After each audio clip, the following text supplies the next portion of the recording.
Hello friends, कैसे हैं आप सभी। आई होप कि आप अच्छे होंगे और आपकी तैयारी बहुत अच्छी चल रही होगी। जैसा कि हम क्वेश्चन करंट के बारे में डिस्कस कर रहे थे। इससे पहले पैसिव क्वेश्चन करंट के बारे में हमने डिस्कस किया, उसके बाद में इंडियन ओशन करंट के बारे में डिस्कस किया। आज हम लोग अटलांटिक महासागर की धाराओं के बारे में डिस्कस करेंगे। डिस्कस करने से पहले हम लोग थोड़ा सा मैप के बारे में जानेंगे। लोकेशन थोड़ा सा देख लेते हैं, अटलांटिक ओशन कहाँ लाई करती है। ये वर्ल्ड मैप है। वर्ल्ड मैप में आप देख सकते हैं, वर्ल्ड मैप में north America, south America, Africa, ये यूरोप है। ऊपर में ये बीच में जो एस शेप का दिख रहा है, अटलांटिक ओशियन है। ऊपर का पार्ट इसका नॉर्थ अटलांटिक ओशन कहा जाता है, नीचे का पार्ट साउथ अटलांटिक ओशन के नाम से जाना जाता है। इसी के बीच में ही अटलांटिक जो धारा है इसके बीच में चलती है। यहाँ से हम लोग इस मैप में देख लेते हैं, इस मैप में डिटेल्स एनालिसिस करते हैं। जैसा कि आप लोग जानते हैं कि बीच में अटलांटिक इक्वेटर है, जिसे 0 डिग्री के नाम से भी जाना जाता है। इक्वेटर लाइन के जस्ट ऊपर पैरेलल लाइन जो है, ये उत्तर विषुवतीय धारा है, जो कि हमेशा ही गर्म धारा होती है, क्योंकि इक्वेटर से लग के चलती है, इसलिए इसकी हमेशा गर्म धाराएं होती है। इक्वेटर के जस्ट नीचे पैरेलल में जो लाइन चल रही होती है उसको दक्षिण विषुवतीय धारा कहते हैं, जो कि गर्म धाराएं है। सबसे पहले उत्तर विषुवतीय धारा के बारे में डिस्कस कर लेते हैं। उत्तर विषुवतीय धारा इक्वेटर के पैरेलल लाइन चलते हुए ये अफ्रीका का साउथ अमेरिका के तट पे पहुंचती है। साउथ अमेरिका के ब्राज़ील तट से टकरा कर ये 2 भागों में डिवाइड हो जाती है। कैसे? ये है ब्राज़ील, साउथ अमेरिका के है ब्राज़ील के पास आके ये 2 भागों में डिवाइड होती है। एक तो नॉर्थ की ओर चली जाती है, एक धारा एक नॉर्थ की ओर जाती है, एक धारा साउथ की ओर चली जाती है। जो धारा नॉर्थ की ओर जाती है वो आगे चल के 2 भागों में डिवाइड हो रही है। 2 भागों में डिवाइड हो रही है। ये छोटे छोटे से कॉन्टिनेंट है। ये है कैरिबियन सी का पार्ट है, एक है पश्चिमी द्वीप समूह है।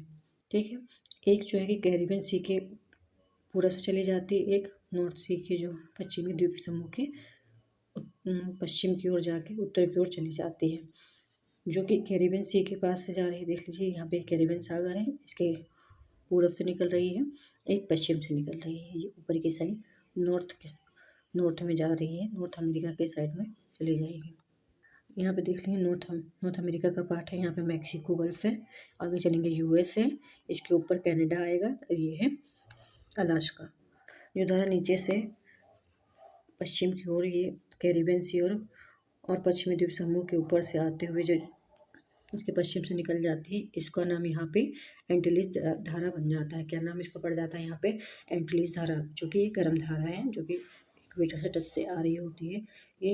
ये धारा उत्तर की ओर जाती है और नॉर्थ अमेरिका के फ्लोरिडा के पास पहुँच जाती है। जब ये नॉर्थ अमेरिका के फ्लोरिडा के पास पहुँचती है, यहाँ पे ग्रीनलैंड है और ऊपर से एक लेब्राडोर ठंडी धारा ध्रुव की ओर से आ रही होती है। ठंडी धारा लेब्राडोर है, जो कि ध्रुव की ओर से आ रही होती है। फ्लोरिडा एक गर्म धारा है, जो कि इक्वेटर की ओर से आ रही होती है। इसका साउथ अमेरिका में ब्राज़ील के तट से टकराने के बाद ऊपर आने पे एंटीलीज जलधारा नाम पड़ जाता है।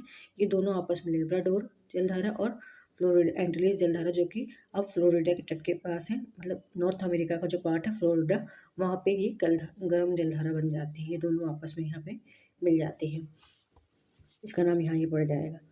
फिर ये जलधारा ग्रीनलैंड के ऊपर से उत्तर की ओर से आ रही होती है। जो उत्तर की ओर से आ रही होती है वो ठंडी जलधारा होती है। ये ग्रीनलैंड के पूर्वी किनारे से आ रही होती है, इसलिए इसका नाम पूर्वी ग्रीनलैंड धारा पड़ जाता है। ये फ्लोरिडा से आके यहाँ पे दोनों मिल जाती है, यहाँ पे भी गर्म धारा बन जाती है। यही गल्फ ऑफ स्ट्रीम जलधारा, यानी कि फ्लोरिडा की धारा आगे चलती है यूरोप की तरफ, नॉर्थ अटलांटिक ओशियन से होते हुए यूरोप की ओर जाती है। ये यूरोप की तरफ जाती है तो ये 3 भागों में डिवाइड हो जाती है। देख लीजिए, 3 भागों में डिवाइड हो रही है। एक है जो यूरोप के ऊपर यानी नॉर्थ वाले एरिया में चली जाती है, एक नॉर्वे के साइड चली जाती है, एक यूरोप से नीचे आते हुए जो साउथ अटलांटिक ओशन है उधर की ओर मुड़ जाती है, जो कि नॉर्थ में मुड़ जाती है। इसका नाम क्या पड़ जाता है? इरविंगर धारा। कौन सी धारा? इरविंगर धारा, जो कि गर्म धारा है। एक है नॉर्वे की धारा। एक पार्ट में कौन सी डिवाइड हो जाए अटलांटिक में? नॉर्वे की धारा। यहाँ पे नॉर्वे प्लेस पड़ता है, उसी के नाम पे नॉर्वे की धारा कही जाती है। ये भी गर्म है क्योंकि ये इधर से चले फ्लोरिडा गर्म है, यही जो कि 3 भागों में डिवाइड हो रही है। इसका नाम नॉर्वे की, एक जो कि यूरोप से थोड़ा सा नीचे आ जा रही है, नॉर्वे के जस्ट नीचे आएगी, उसका नाम पड़ जाता है रेनेल जलधारा। ये भी एक गर्म जलधारा है। रेले की धारा हो जाता है, इसके बाद यही जलधारा साउथ की तरफ आ रही होती है, साउथ की तरफ आ रही होती है यूरोप पे कनारी जलधारा। यहाँ पे एक प्लेस पड़ता है, यूरोप का ही पार्ट होता है, यहाँ पे कनारी जलधारा चल रही होती है, यहाँ पे ठंडी जलधारा होती है, उससे कनेक्ट होते हैं, यहाँ पे कनारी जलधारा बन जाता है। उसके बाद में सीधे ये आके इक्वेटर में आके मिलके उत्तर विश्व जलधारा से मिल जाती है और ये फिर ये गर्म जलधारा बन जाती है। दक्षिण विश्वशीय धारा के बारे में बताएंगे। अब दक्षिण विश्वशीय धारा जो कि इक्वेटर के पैरेलल ही दक्षिण में ही चल रही होती है, ये साउथ अमेरिका के दक्षिण में, साउथ अमेरिका के दक्षिण में ब्राज़ील के तट से टकरा के साउथ की ओर आ जा रही होती है, साउथ की ओर मुड़ जाती है। एक जलधारा जो कि फॉकलैंड द्वीप से, अब साउथ अमेरिका के जस्ट नीचे ही फॉकलैंड द्वीप पड़ता है, वहाँ पे ध्रुव की ओर से एक धारा चली आ रही होती है, ध्रुव की ओर से जो भी आएगी करंट वो ठंडी ही होगी, ध्रुव की ओर से जो धारा आ रही होगी ठंडी है, जो कि फॉकलैंड द्वीप से टकरा के जो कि ब्राज़ील की धारा जो ऊपर से गर्म धारा आ रही है आपस में एक स्थान पे मिल जाएंगे। जहाँ पे ये दोनों धाराएं एक स्थान पे मिलेंगे वहाँ घना कोहरा का निर्माण हो जाता है, जो कि बताया है पिछले वीडियो में भी कि जहाँ पे ही गर्म जलधारा और ठंडी जलधारा मिलती है वहाँ पे बहुत गहरे घने कोहरे का निर्माण हो जाता है और वहाँ मछली पालन के लिए बहुत ही उचित प्लेस माना जाता है। वहाँ पे एक विशेष प्रकार की घास उत्पन्न हो जाती है, उस घास का नाम क्या है, वेलेंटाइन घास। क्या नाम है, वेलेंटाइन घास, जो कि फिश के लिए बहुत अच्छी मानी जाती है। और ये क्वेश्चन पूछा भी गया है कि ऐसी कौन सी विशेष प्रकार की घास उत्पन्न होती है जो कि मछलियों के लिए बहुत अच्छी मानी जाती है, वो क्या नाम है इसका, वेलेंटाइन घास। अब यही फोकलैंड की जलधारा और ब्राज़ील जलधारा जो कि आपस में मिल रही होती हैं, वो आगे चल के ये साउथ अटलांटिक ओशियन से होते हुए ये यूरोप की तरफ चल रही जाती है। ये धारा यूरोप की ओर जाती है और ये दक्षिण अटलांटिक प्रवाह की जो कि ठंडी होके जा रही होती है। ये बेंगुला की धारा जो कि अफ्रीका के तट से टकराती है और इसका नाम क्या पड़ जाता है, बेंगुला जलधारा। बेंगुला जलधारा एक ठंडी जलधारा बन जाती होती है और ठंडी जलधारा होने के कारण अफ्रीका तट से टकराती है तो यहाँ पे एक डेजर्ट का निर्माण होता है, कोल्ड डेजर्ट का निर्माण, कालाहारी डेजर्ट, जो कि बोत्सवाना ने नामीबिया तक फैला हुआ है, 3 स्टेट कंट्रीज में फैला हुआ है अफ्रीका के लिए। क्या नाम है इसका, डेजर्ट का, कालाहारी डेजर्ट के लिए ये जो बेंगुला की धारा है ये उत्तरदायी होती है। ये देख लीजिए फोकलैंड की जो धारा है जो यहाँ पे डिटेल में बताया था, फोकलैंड की जो धारा है जो कि ठंडी जल धारा है, ब्राज़ील की गर्म जल धारा से एक स्थान पे कनेक्ट होती है, जहाँ कनेक्ट होंगी ये एक ठंडी जल धारा बन जाती है। इसका नाम यहाँ से दक्षिणी अटलांटिक प्रवाह पड़ जाता है। आगे जाके ये बेंगुला की जलधारा जो अफ्रीका के तट से टकराएगी, बेंगुलर की ठंडी जलधारा बन जाएगी, वहाँ पे एक डेजर्ट का निर्माण होगा अफ्रीका में, नामीबिया बोत्सवाना पे। क्या नाम होगा उसका, कालाहारी डेजर्ट नाम होगा। इसके बारे में डिटेल बताएं। एंटीलिस जलधारा, एंटीलिस जलधारा क्या होती है, जो आगे इसके बारे में हमने डिस्कस किया था, ये आगे चल के क्या होती है, कैरिबियन सागर, कैरिबियन सागर तथा मैक्सिको की खाड़ी में प्रवेश करती है, जिससे कैरिबियन सागर में इसको कैरिबियन जलधारा कहा जाता है। और तथा इसका शेष भाग जो कि पश्चिमी द्वीप समूह के पूर्वी किनारों पर एंटीलिस धारा के नाम से प्रवाहित होता है। नेक्स्ट है उत्तरी विश्वशीय जलधारा, अफ्रीका के तट से, जो क्या बताया था कि यहाँ पे अफ्रीका के तट से पश्चिमी द्वीप समूह तक बहती है और आगे चल के क्या हो जाता है, इसका नाम आगे चल के 2 भागों में बढ़ जाती है, ये जो कि बताया था लोग पे। इसका नाम क्या हो जाता है, एंटीलिस जलधारा, और दूसरा है कैरिबियन जलधारा। थर्ड है फ्लोरिडा की गर्म जलधारा। फ्लोरिडा की गर्म जलधारा क्या है, जो कि फ्लोरिडा जो कि यूएसए का पार्ट है, वहाँ पे ही ये गर्म जलधारा चल रही होती है। और जो फ्लोरिडा का जो गल्फ है, खाड़ी है, जल की धारा फ्लोरिडा से बाहर खुले महासागर में निकल जाती है। फ्लोरिडा का जो अंतरिप ये से एक नाम फ्लोरिडा के जस्ट आगे ही फ्लोरिडा अंतरिप पड़ता है, वहाँ पे उससे आगे जलधारा जो अमेरिका के दक्षिण पूर्व हिस्से में बहने लगती है। इसे क्या बोला जाता है, हेटस अंतरीय हेटरस अंतरीय फ्लोरिडा धारा।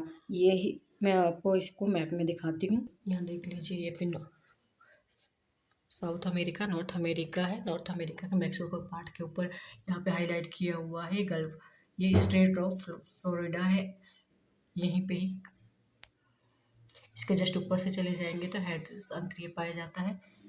ये रहा,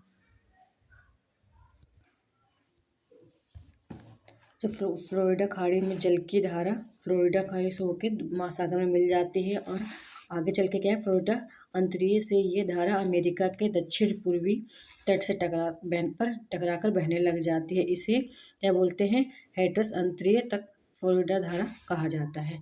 गल्फ स्ट्रीम धारा के बारे में, तो गर्म जल धारा होती है हैट्रस, जो कि साउथ जो कि यूएसए का पार्ट है। अंतरीय हैट्रस अंतरीय तक जो फैला हुआ था उसके ऊपर जस्ट जाएंगे तो उसके आगे चल के क्या होता है, एक ग्रैंड बैंक आता है। ग्रैंड बैंक के ना वहाँ पर ग्रैंड बैंक उसको गल्फ धारा नाम हो जाता है। हैट्रस अंतरीय से आगे चल के जब फ्लोरिडा के आगे जाएगी वहाँ पे ग्रैंड बैंक पड़ेगा, वहाँ पे इसका नाम गल्फ स्ट्रीम धारा बन जाता है। इसको शॉर्ट में देख लेते हैं। अटलांटिक जो ठंडी धारा कौन कौन सी थी, ठंडी जल धारा और गर्म जल धारा अटलांटिक ओशन की कौन कौन सी है, इसको हम आगे के वीडियो में डिस्कस करें। गर्म जलधारा के बारे में हमने पढ़ लिया, ठंडी जलधारा के बारे में पढ़ लिया। सबसे पहले हम जानेंगे ठंडी जलधारा कौन कौन सी थी। एक लेब्राडोर, अटलांटिक ओशन की कौन कौन सी थी, एक लेब्राडोर की जलधारा एक ठंडी जलधारा है, कनारी की जलधारा ठंडी जलधारा है, दक्षिण अटलांटिक प्रवाह ठंडी जलधारा है, बैंगलोर की धारा ठंडी है और फोकलैंड की जलधारा जो कि अफ्रीका उसमें अटलांटिक ओशन में पड़ती है ठंडी जलधारा है।